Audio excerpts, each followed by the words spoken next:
Or actually, no, sorry. Who's going to win the voice line war?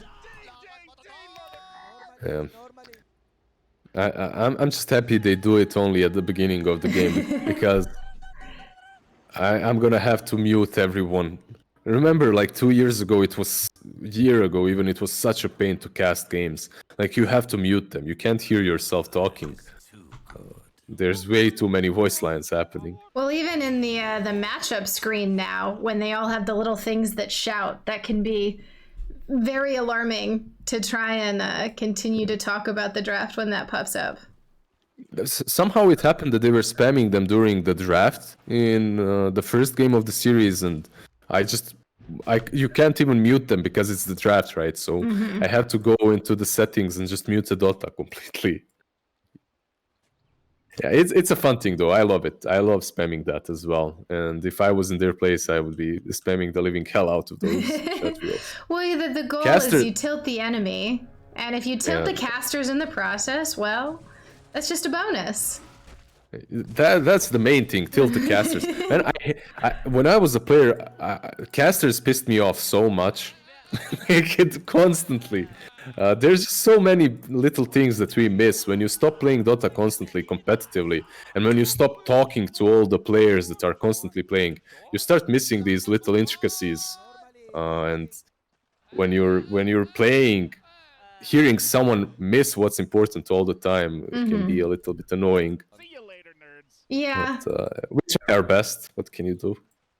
Well, and sometimes there's multiple things going on. Also, if you've ever sat next to a pro player while they watch a game, and they sit there and they're like, "Ah, it's over for this team. They've lost. This person did this. They've lost," and they're right. No, yeah, no. I remember sitting next to, like, oh gosh, I was watching that game. I remember it happening with No Tail, and I remember it happening with Sing Sing, and at like an old summit that I was at, and they just kept insisting this team lost and were just completely wrong, and it was hilarious to watch happen. Look, it's the summit. Players are usually a little bit, let's say, relaxed. Hey, this especially was players Summit just 3. This was like pre-DPC. This was summits where, you know, the tournament that everyone was. This was big. I think that might have even been compendium funded summit. This was like a high prize pool summit. Damn, that's a long time ago. We've come a long way. Definitely. What's happening with this lane, by the way? Is anyone winning so far? That Prophet 11 CS, slightly ahead of Storm. Nothing really too significant. Top lane also very similar. Yeah, no crazy aggression yet. All right, where's Always Wanna Fly? That's the important question. What's he doing? He also has this hero that's very easy to be wrong with, right? It's very easy to overstep your boundaries with and versus Undying. So I wouldn't be surprised if that's where the first blood is spilled. It also depends on, you know, if Alliance is nice enough to stand next to each other when they go on him, then it's less likely he dies because he gets the double strength steal. Yeah. I'm surprised Always Wanna Fly isn't just chilling in the lane and constantly decaying Axe instead. He's moving around, decaying Nature's Prophet, and because of that, Axe is actually getting some CS, which is usually very difficult to get versus an Undying. So maybe. And Always Wanna Fly completely out of regen here. So he gets one more decay, and then he really can't do too much else in this lane until his courier gets there. He's got 3 mangoes on it. He's good. He's prepared. So usually what teams do when they're playing versus an Undying, they put, especially if you have a position for Furion, you put a very deep ward around the Ancients on the Radiant side of the map. And you scout these couriers, you kill them. If you kill them, you ruin the Undying. He pretty much doesn't have a game. Surprised that Alliance didn't try and go for that play. Yeah, especially with the Nature's Prophet, who has the option to see the courier and kind of instantly TP in. Oh, All right, I wasn't. He just killed himself. I would. He just killed it. That was like that was such a fail from Always Wanna Fly. He didn't count the seconds from the last time Hansken hit him, right? So he went to suicide on the tier 1, and he did. But usually, if you give away gold to the whole team, it doesn't really matter. But he just gave away a first blood to the Furion. He's like, all right, 400 gold feels good, man. Sure. That's okay. Tradition is kept alive. Now in the mid lane, we do have a Hansken limp going in on Iceberg. Hansken having a hard time getting close enough to him. Iceberg gonna pull. Now there's a TP here from Aloha Dance. They will get the kill on Storm Spirit. Aloha not able to prevent that. Such a good rotation from Hansken. He TPs in, creates those little treants, and because of that, they soak in all the damage from the tower. So Limp is free to dive under. Really good play from the two of them. And Always Wanna Fly doing what he can to stop this creep cutting from S4. He got a creep deny, so that's a good start. One of the unfortunate things against an Undying is how much more efficient your tangos get. Yeah, that's definitely true. You just heal way faster. Sticks as well, right? Go ahead, decay, use your spells. Then you use those 10 sticks and you just full HP.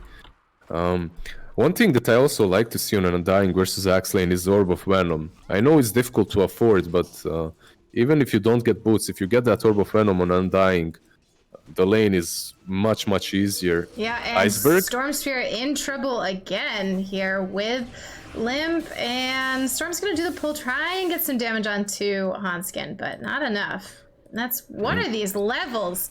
Almost level 7 for Limp and 5.5 for Storm. Yeah. Usually you don't even go for a ulti on 6 on Limp, but he just realized he's going to have that kill potential there on the Storm, and also there's the catapult plus Nature's Prophet is here. They can take down a big chunk of this tier 1, if not even the whole tower. Might be able to get it. And Aloha Dance standing on the backside. He's doing a little better on levels this game. I believe it was the last game where he was struggling. Maybe the first one. There's been a lot of Rubik's, so... Yep. A little bit worse on towers, though, as he loses mid 6 minutes in. That's spooky. Bot lane, though, that's 4. Yeah, he tried to go for a call on VTune and just missed it, eating a lot of harass from the Undying. Yeah, Limp is here, though. And Hansken is running in from the side. And VTune in the trees, he will TP himself away. Does not want to deal with this, so instead, they have to go for Always Wanna Fly. But not quite what they need to take him out. He used the suck on 2 illusions instead of the real hero. He didn't find him. And PL just TP's out. Probably gonna start farming the jungle now because there should be a lot of aggression coming from Alliance on this tier 1 on the bottom lane. Top Void? He's fine. Just baiting you. That's all. I'm just continuing to nudge audio settings around a little bit. I'm not entirely sure why plugging in a different headset has suddenly made everything super quiet, but that's what happened. So before the big team fights happen, we'll just have a few adjust moments, but Always Wanna Fly is taking a bit of harass here. He can just TP away, but Limp has a DD. Not quite enough damage. That was very close. DD popped, however, so if you're Undying, you're happy with that. Limp is kind of in this limbo. He doesn't know what to do. He just took the tower so fast, and now you're like, okay, I can't pressure this any longer. Where do I go? Sometimes players find themselves top lane, Grimstroke. So he just dead. The first arena was used. Sometimes players find themselves in this situation in which they really don't know how to move after they take such a big objective early on, because you can't deny the creeps under the tower versus him anymore. If you push in, he will get them. Chrono top. General. He's blocked by the treants. Limp is chasing him together with Void. This should be a kill. And you have yourself a new play-by-play caster while Rainessa is trying to fix all the audio settings. We saw it. They saw it and they heard your beautiful play-by-play, so all is fine. Finally, new career options. Hey, you're just for the Slavic boy. versatility. That's what you're going for there. And I'm just, my headset dying was offering you the ability. Storm, mid lane. Oh goodness, wow, that is a deep commit here from Limp and no support from FlyToMoon to help out this Storm. He is really having a rough day. Yeah, that DP went very... Oh, Undying, bottom lane dies. Nice Culling Blade there from S4. He went so deep there, but he can because he's level 8, 1100 HP without power treads on strength. And he sees that Storm with no HP, no mana to run away. Very unfortunate for Iceberg. And also considering they last picked this Storm, he needs to do better. Bottom lane Hanskin. Storm might be able to get a kill here. Iceberg has a lot of damage, so that's some nice recovery from him. Yep. If you look at the net worth, he's what, 600 behind the Dead Prophet. It's not the end of the world. He can recover. Top lane, FNG. Boy, FNG pretty low here, and he will fall. Can they get something onto General? Aloha Dance steals the Crypt Swarm from Limp. And General just running away. Yeah, it should be fine. The spear to end the pursuit. However, Hanskin is here. There is a Quelling Blade on General, so he can just run away. No tree and body block that time. They might pressure the tier 1, however, now. You have the Exorcism and the Siege Creep is here, so that should be the play at least. Now Rubik does have that Crypt Swarm, which is really good here. He can counterplay the push and just deal with the creep wave. And they will fortify just to get a little bit more out of it. So this is, at least Limp has found something to do. They got the tower, second objective given to them by Limp. Now he can perhaps rotate towards the bottom lane, take the last tier 1. Let's see, and Iceberg, despite dying so much, is doing really well on net worth. He's pretty much even. Yeah, he's even with Nico Baby and Limp. And remember that he doesn't have a single tower taken by his team, right? So he's not getting that gold as well. He's doing really well. He just recovered a lot in the jungle farming, and also he got that kill on Hanskin, which was pretty good. Has to be careful though. There is a chrono and a smoke from Void. They're looking to see who they can catch. Will they be able to get Iceberg? Nico Baby jumps forward, doesn't stun anyone, but cancels the TP. Iceberg should fall here, heal from the Undying, but no mana on this Storm Spirit. Always want to fly low on the other side of the fight, trying to TP out, and just enough damage from FNG. Top lane. And more action across the map with Hanskin trapped inside General's ultimate here, and a nice kill with Rubik stealing Nature's Call. But Limp is around here. as well. Yeah, will he be able to get the kill? Not quite enough damage. So some teams, when there's an action happening on the other side of the map, they try to get there and help out their teammates. Other teams, however, they just try to make stuff happen where they are, and I think this is better. At least you get this profit. It's not great. You lost your Storm, you lost the Undying on the bottom lane and the tier 1, but you got something out of it. At least that one measly Nature's Prophet kill. A lot of action for Alliance. They're using this Death Prophet very effectively. The early tower, all of the pressure onto Storm Spirit. PL's starting to catch up. He's getting pretty close to that Diffusal Blade, and he has been untouched in this jungle. Yeah, very similar with Iceberg too. If you look at the Iceberg's net worth, he's not far away. 5k. He also is the same level as the he's actually a level ahead of that Prophet, because he's been farming alone most of the time, while Limp, even though he crushed the lane, he's been rotating constantly. Yeah, and FlyToMoon keeping a lot of their heroes hidden while the Storm Spirit pushes, but they are smoked up. There's the blink jump in from Axe onto the Mars, holding General in place, looking to take him down with a Coloring Blade to secure the kill, and they want to go for more. There's always want to fly. He's in some trouble here, taking a lot of damage. Can S4 find him in the tree? Second dunk. 2 kills for Alliance. And that's so satisfying. Playing Axe, it's one of those things in Dota, right? There's like the CS sound of killing creeps and also dunking people with Axe. It just feels so good. Nico baby, he doesn't have Chrono, but he should be fine here. Yep, and Rubik getting the leap, so he's gonna have some nice positioning. Nico baby is a little far forward. How long do we have left? 10 seconds on the chrono. So they want to be in position to start a fight when that is up and just maintain a lot of pressure on this map.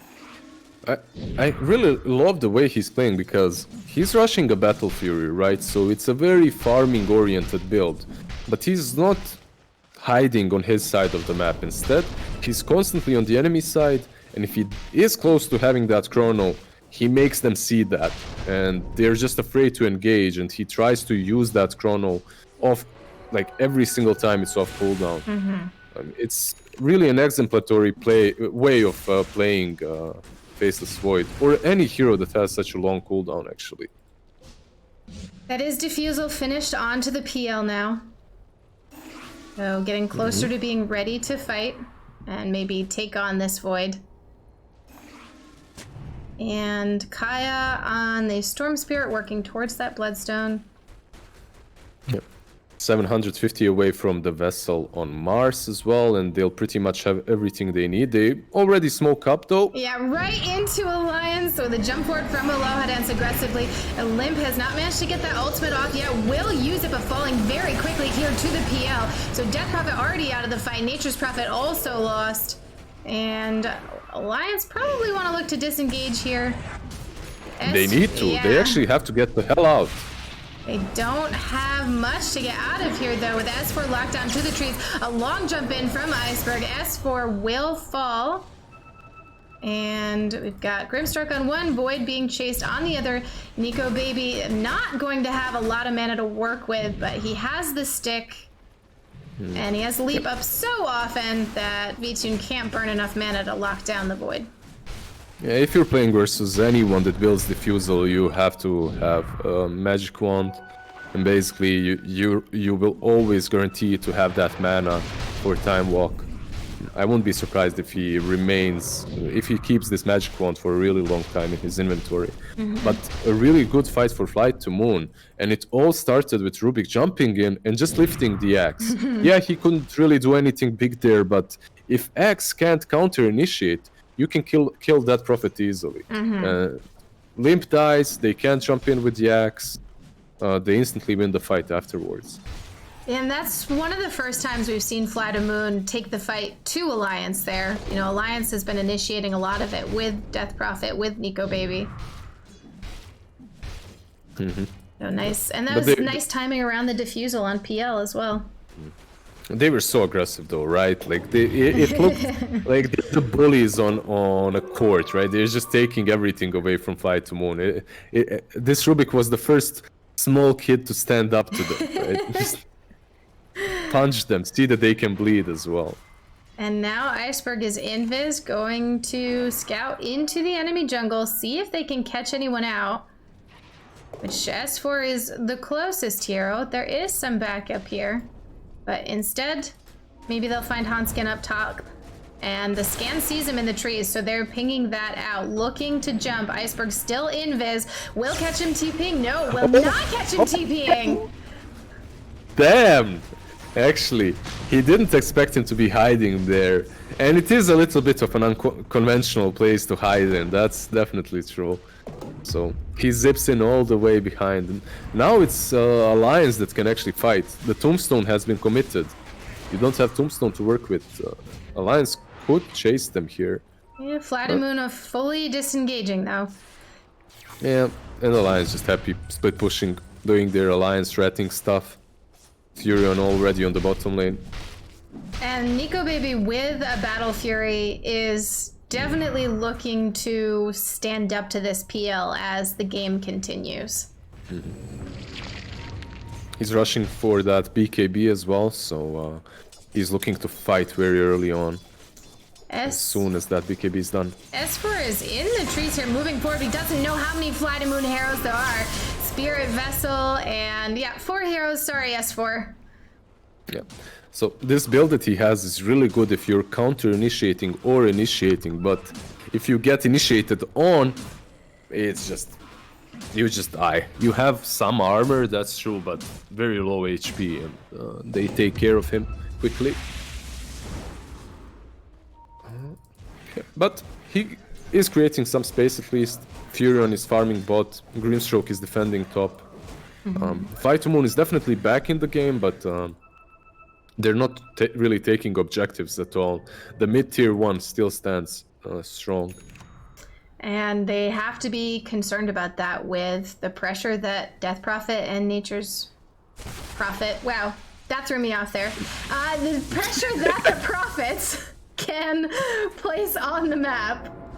And yeah, they might fight right now. Yeah, it looks like they're trying to set up having Limp sort of Sand on the background so that he can throw out a silence and pop his ultimate without too much danger. They are pinging Hanskin here in the trees with a zip on Iceberg. He'll find him this time, and that should be a pretty dead Nature's Prophet. He ulted though. Yeah, throws out the ult, gets some damage. Nico Baby jumping forward here. They've got the Grimstroke stun on him. Can he do anything with this? And he will choose to disengage.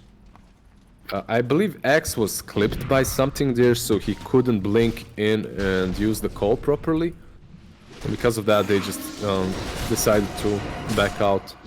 Also, Inkswell was used on Void, and he wasn't near anyone. Plus, the Tombstone was dropped. It's really good for Alliance that they chose not to fight that. And they hold the Chrono, getting pretty close to the BKB on Void. And also looking for BKB on Prophet and on the Axe. They did that in all of these games, didn't they? They get one item and they instantly rush the BKB. Even on these heroes, I mean, in this particular game, there's a lot of magic damage coming from FlyToMoon, but not nearly as much as, let's say, that Puck game with Jakiro. So just must be the Alliance style, just mass BKBs. Yeah. It does make the game a lot more difficult for General. The Mars just doesn't contribute to the fights nearly as much when there are BKBs, and same goes for the Storm Spirit. The majority of their damage is magical, right? So yeah, and Storm building into that Orchid. And he's about a third of the way there or so. So he should have it before all the BKBs come out. But I think Void will have his before that. And Aloha Dance in the trees. Yeah. FNG's gonna find him. There's plenty of other Alliance heroes nearby. I don't think FNG's gonna make it out of this one. And there's that satisfying dunk from the Axe. Bottom lane, the Furion falls. Yeah, I mean, it's such a good game for Storm Spirit here to be picking off the Furion constantly. He gets quite a bit of gold. He got almost 500 from that kill. Getting him that much closer to the Orchid. They're gonna see it. They're gonna miss the call. So. You see that one single tree? That one single tree saved him there because they don't really have the line of sight exactly where to jump. Top lane, Void. They did go on him. Yeah, he is pretty low. He's forced to drop the Chrono. I would say fairly defensively. He's just gonna jump away the moment that it's done. Oh, Chrono forced out, even if they don't get the kill. That's pretty significant for slowing Alliance down a little bit. They won't be able to find any kills with the Void now, but the kill potential on FlyToMoon when it comes to taking Rosh is very low. So they're not worried about any big objectives going FlyToMoon's way. Their Roshan taking capabilities are pretty much non-existent at the moment. So that is a smoke here from FlyToMoon. They do want to make a fight happen maybe while Chrono is on cooldown. Do we have any big item pickups? There's an Aether Lens on Rubik. Yeah, nothing new on the Storm. So we'll see. Nothing really big. Yep, nice. Okay, jump in here from S4 to kind of counter initiate. Ando always want to fly. We hear an ultimate here from Limp. The dunk goes onto Undying. Undying will fall, but they trade that for VTune on the other side of the fight. We've got 2 heroes leashed up. General is falling as well. The leash wears off. Iceberg able to zip out of this fight. FlyToMoon trying to disengage as the PL illusions just do a lot, but a nice catch here onto VTune. And great fight. That started so well for FlyToMoon. They trade Undying for a Void. Like they should have been satisfied by that and just ran the hell out instantly. But PL kind of moved too aggressively there, so he was forced to run north. S4 read it well and called him to his death. Very well played by Alliance, considering they were fighting without the Chronosphere. Yeah, but Axe is such a strong hero for that. As you said earlier in the game, the counter initiation that he can do. If you can't isolate the Axe, if he gets to get his calls off, it's very hard for FlyToMoon right now. Also, Aghanims queued up by Nico Baby. I have not really seen way too many teams go for this, players go for the Aghanims, but in this game it's pretty good. You can justify it with Battle Fury plus Aghanims versus PL, so you'll be just cleaning his illusions every single time you use Time Walk. It's a different Aghanims, if you remember, for everyone in the chat as well. Like, it basically stuns everything around the Time Walk when you Time Walk in. So it's not, it procs the Time Walk, right? It's not the same like before with Chronosphere, having a lesser cooldown, lower cooldown. And he's got a... Mid lane? Whoa. I was checking. Alright, so they've lost Limp. That's a pretty significant kill here for FlyToMoon. I was taking a look at Void's Time Walk cooldown. 4.8 seconds. Yeah, he took the talent as well, right? Minus 1.2, so 4.8. It's pretty solid. It's pretty good to chase down PL as well, and to see which one the real one is. They do have ways of dealing with PL overall. Even Grimstroke is pretty good with Stroke of Fate. It deals a lot of damage because of those illusions. Axe is pretty solid as well. Yep, and Axe very close to that BKB. Obviously, it's finished up on Void. Death Prophet also very close to finishing it. So Storm Spirit has this Orchid, might have a hard time using it to lock down any of the big cores, but I imagine Storm's goal is picking off the supports with that. Yeah, Grimstroke and Furion. They're the ones that have to be careful constantly. They're the ones bullied by Iceberg pretty much. And Hanskin has a BKB queued up. He's Helm of the Dominator, drums, Maelstrom. He's actually very fat on this Furion, right? He's 10k net worth. He has a lot. He's got higher net worth than Limp does. Yeah. He's doubled the net worth of position 4 on the enemy side, pretty much. But that's your position 4 Furion. Even though he has, his score is 1-5-10. Like, he died 5 times. He's still farming constantly and split pushing. Alright, I think Alliance will just chill until this Aghanims is done. They missed their power spike in which they're really... Let's see, maybe they'll smoke here. Yeah, they will. Yeah. Right? Scratch that. And they're going for it. They want to take a fight and then secure this Roshan. They've got tier 2 towers to take. This map has to be claimed by them.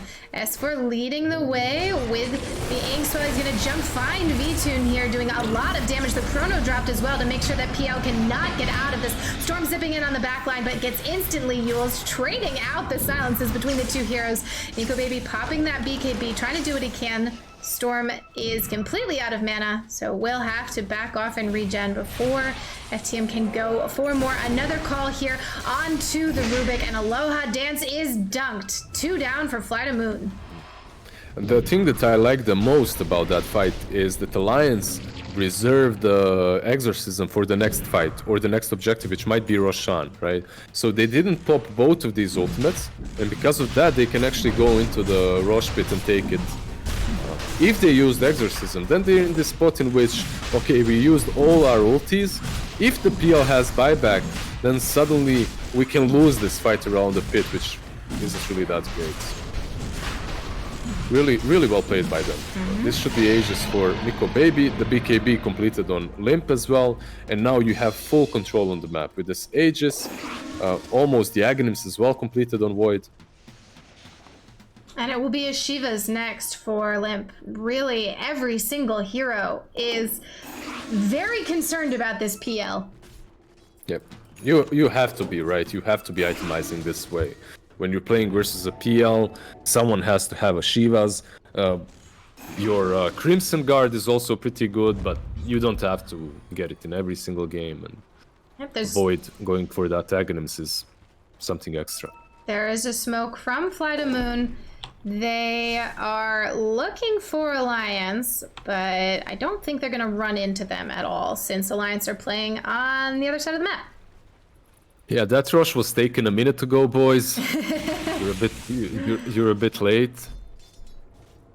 They do take the outpost on the top lane, so they'll have that minute 30 experience at least. 1-for-1 outpost, but a tier 2 here for Alliance as they continue to control this map.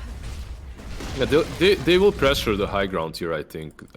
Yeah, they've held on to Exorcism the whole time. They've got about 20 seconds left on Chrono. And Arcane Ruin is also on Limp, right? So he'll be more than happy to pop that ulti to pressure the tower a little bit and force all the rotations back to the Radiant base. Now that they have that Fortify out, they can just wait for the next creep wave.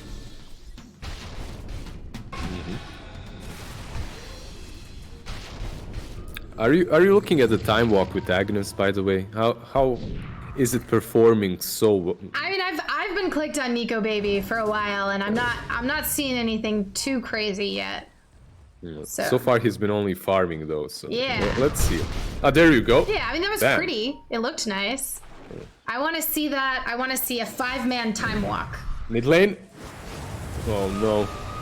This is Iceberg. Yeah, this is Iceberg in a lot of trouble. He has buyback. Yeah, that's a forced buyback right there. They're moving straight towards the tier 3 on the bottom lane. He will have to buy back here to fight.